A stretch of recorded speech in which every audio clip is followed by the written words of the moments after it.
एक समय था जब नालंदा विश्वविद्यालय दुनिया का सबसे बड़ा विश्वविद्यालय था। करीब 10,000 छात्र यहाँ शिक्षा ग्रहण करते थे और 1600 से अधिक पंडित आचार्य इन छात्रों को इस यूनिवर्सिटी में शिक्षा देते थे। करीब 108 विषयों पर यहाँ पढ़ाई कराई जाती थी। और सबसे हैरान कर देने वाली बात तो ये है कि जिस टाइम पर पूरी दुनिया में प्रिंटिंग मशीन नहीं थी, उस टाइम पर इस यूनिवर्सिटी में 90 लाख किताबें मौजूद थी जो कि हाथ से लिखी गई थी। और दुनिया के तमाम देशों के छात्र इस यूनिवर्सिटी में एडमिशन लेना चाहते थे। आपको बता दें, यहाँ पर एडमिशन साक्षात्कार यानी इंटरव्यू के जरिए होता था। मान लीजिए 10 छात्र यहाँ पर साक्षात्कार दे रहे हैं, उनमें से 2 से 3 छात्रों का ही एडमिशन होता था। ये तो आपने नालंदा विश्वविद्यालय के बारे में जाना। अब बख्तियार खिलजी कौन था जिसने नालंदा विश्वविद्यालय को नष्ट कर दिया? दुनिया की सबसे बड़ी, सबसे पुरानी, सबसे ताकतवर यूनिवर्सिटी को खत्म कर दिया। आखिर उसने ऐसा क्यों किया? बख्तियार खिलजी तुर्की शासक, या यूं कहें कि एक सन की तुर्की शासक था जो नालंदा विश्वविद्यालय को खत्म करना चाहता था। इसकी बड़ी वजह थी। एक समय की बात है जब खिलजी की तबीयत खराब थी, बहुत ज़्यादा तबीयत खराब थी। उसके तमाम हकीम उसकी दवाइयों के ज़रिए उसका इलाज कर रहे थे, लेकिन उसको फ़ायदा नहीं मिल रहा था। जिसके बाद उसी के एक साथी ने उसको नालंदा विश्वविद्यालय में संपर्क करने के लिए कहा और उसने ऐसा किया भी, लेकिन एक शर्त उसने रखी। उसने कहा कि मैं अपना इलाज यहाँ से तभी कराऊंगा जब इन लोगों की, इन भारतीय पद्धति की बनी बिना चीज़ों का दवाइयों से मेरा इलाज होगा। उसने ये शर्त रखी, लेकिन फिर भी नालंदा विश्वविद्यालय के विद्वान आचार्यों ने एक उपाय निकाला।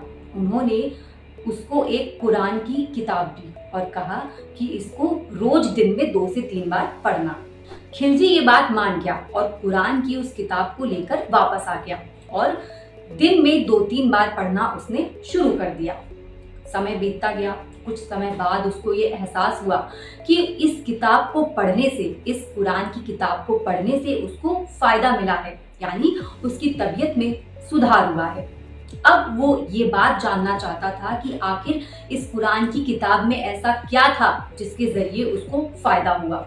उसने ये वजह ढूंढने की कोशिश की और कुछ टाइम बाद उसको पता चला कि नालंदा विश्वविद्यालय के आचार्यों ने उस कुरान की किताब के हर पन्ने में दवाओं का लेप लगाया था, जिसके जरिए, क्योंकि उन्हें पता था खिलजी जब ये किताब पढ़ेगा तो इस किताब के पन्नों को पलटने के लिए वो थूक का इस्तेमाल करेगा, जिसके जरिए ये दवा उसके शरीर तक पहुंच जाएगी।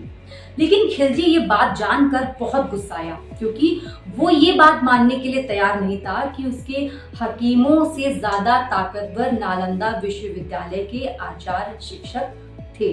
तभी से उसने नालंदा विश्वविद्यालय को नष्ट करने की योजना बना ली और वो नालंदा विश्वविद्यालय को पूरी तरह नष्ट करना चाहता था, क्योंकि वो ज्ञान के इस सागर को खत्म करना चाहता था। और एक दिन वो अपनी पूरी सेना के साथ नालंदा विश्वविद्यालय आक्रमण के लिए पहुंच गया। वहां मौजूद जितने भी छात्र, शिक्षकों, उसने सभी को मार डाला और नालंदा विश्वविद्यालय में आग लगा दी। उस वक्त उस विश्वविद्यालय की लाइब्रेरी में करीब 90 लाख किताबें मौजूद थी, जो करीब 3 से 4 महीने तक जलती रही। और इस तरह उसने नालंदा विश्वविद्यालय को खत्म कर दिया, बौद्ध ज्ञान को खत्म कर दिया।